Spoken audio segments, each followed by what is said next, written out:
જોઈ રહ્યા છો ગુજરાતની એક એવી ચેનલ કે જે તમારા શહેરના પળે પળના સમાચારો તમારા સુધી પહોંચાડે છે। સ્વાગત છે આપનું A1 અભિક્રાઇમ ન્યૂઝમાં। હું છું એન્કર અર્પિતા પટેલ।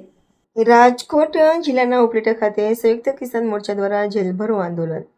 સંયુક્ત કિસાન મોરચાનું 10 ઓગસ્ટના રોજ દેશભરના ખેડૂતોને કામદારોને કોર્પોરેટ કંપનીઓ ભારત છોડો જેલ ભરો આંદોલનનું આહવાન કરવામાં આવ્યું હતું। કેન્દ્ર સરકારની કોર્પોરેટ કંપની તરફથી નીતિઓથી ખેડૂતો, કામદારો, મજૂરો બરબાદ થઈ રહ્યા છે। સરકાર અમેરિકા, યુરોપ સાથે મુક્ત વ્યાપાર સમજૂતી કરી વિના ડ્યુટી ખેતપેદાશોને ભારતમાં લાવવાની છૂટ મળતા ખેડૂતોની ખેત જણસી, કપાસ, સોયાબીન, ઘઉં, મકાઈ જેવા પાકોના ભાવ તળિયે બેસી ગયા હતા। તેનાથી ખેડૂતોને અબજો રૂપિયાની નુકસાની થઈ છે। ખેડૂતો કેન્દ્ર સરકાર સમક્ષ ટેકાના ભાવની ગેરંટી આપતો કાયદો બનાવવાની તેમજ ખેડૂતો ખેતમજૂરોના કરજ નાબૂદ કરો, પાક વીમા યોજના સરકાર હસ્તે શરૂ કરો, મનરેગા કાયદો પ્રસ્થાપિત કરો, 4 નવા શ્રમ કાનૂન રદ કરો, રાસાયણિક ખાતરની તંગી દૂર કરો, ખાતરના ભાવ વધારા પાછા ખેંચી વીજળીના ખાનગીકરણ ભાગરૂપ સ્માર્ટ મીટર લગાવવાનું બંધ કરોની માંગણી અંગે ગુજરાત કિસાન સભાના નેતૃત્વમાં જેલ ભરો કાર્યક્રમના ભાગરૂપ ખેડૂતોએ કોલકી રોડ ઉપર ચક્કાજામ સવિનય કાનૂન ભંગ કરવા જતાં ખેડૂતોને અટકાવી દીધા હતા। ખેડૂતોએ માંગણી અંગે જોરદાર સૂત્રોચ્ચાર કરી દેખાવો યોજી છૂટા પડ્યા હતા। આજના કાર્યક્રમમાં કિસાન સભા રાજકોટ જિલ્લા પ્રમુખ કારાભાઈ બારૈયા, કીમાભાઈ રબારી, લક્ષ્મણભાઈ પાનેરા, ભરતસિંહ ચુડાસમા તેમજ કામદાર આગેવાન દિલીપભાઈ વસરા, વિક્રમસિંહ હોરા સહિતના નેતૃત્વ કરી આગેવાનો સાથે મોટી સંખ્યામાં ખેડૂતો ઉપસ્થિત રહ્યા હતા। રિપોર્ટર ભાવેશ ગોહિલ, ઉપલેટા। મારું નામ કીમાભાઈ રબારી, ગામ ઉપલેટા। હું એક ખેડૂત છું।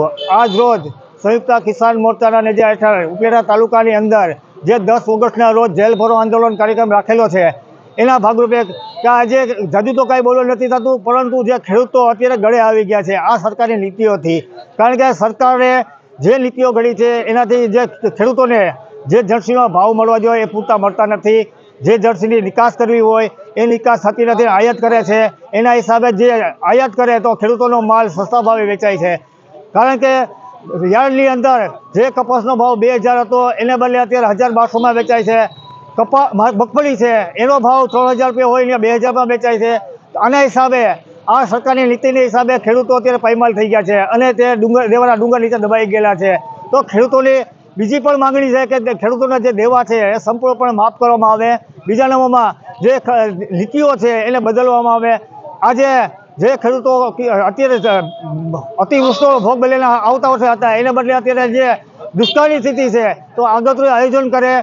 આવી અનેક સમસ્યાના પીડાથી આવી માંગણી સાથે અમે 10 ઓગસ્ટના રોજ જે જેલ ભરો આંદોલન કાર્યક્રમ રાખેલો હતો, તો સરકાર હાલમાં સમજી જાય, નહીં તો આગળની રણનીતિ પર સરકારને બહુ જ મોંઘું પડશે। મારું નામ દયાભાઈ ગજેરા, ગુજરાત કિસાન સભાનો પ્રમુખ છું। આજરોજ સંયુક્ત કિસાન મોરચાએ દેશભરના ખેડૂતોને આહવાન કર્યું છે કે કેન્દ્ર સરકાર કોર્પોરેટ પરત નીતિઓ જે દાખલ કરી રહી છે તેને કારણે ખેડૂતો બરબાદ થઈ રહ્યા છે।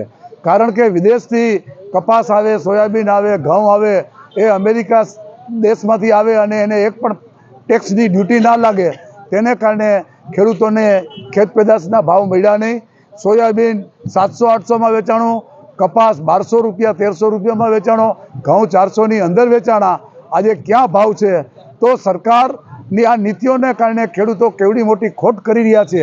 એટલે એ ખોટનું કારણ સરકારે જે મુક્ત વ્યાપાર સમજૂતીઓ અમેરિકા અને યુરોપના દેશો સાથે કરી છે તે રદ કરવી જોઈએ અને ખેડૂતોની ખેત પેદાશો ખરીદવા માટે ટેકાના ભાવનો ગેરંટી કાયદો પણ આપણે લાવવો જોઈએ અને તો જ ખેડૂતોની ખેત પેદાશો ખરીદી શકે, તેને ભાવ આપે। ખેત પેદાશોને ભાવને કારણે આજે ખેડૂતો જે નુકસાન કર્યું છે તેને કારણે ખેડૂતો કરજવાન બન્યા છે। ખેડૂતોના કર્જ નાબૂદ કરો, પાક વીમા યોજના આપો, વીજળીનું ખાનગીકરણ બંધ કરો, ખાતરની અછત દૂર કરો। આવી માગણીઓને લઈને કિસાન સભાએ આજનો જેલ ભરો કાર્યક્રમ કર્યો હતો।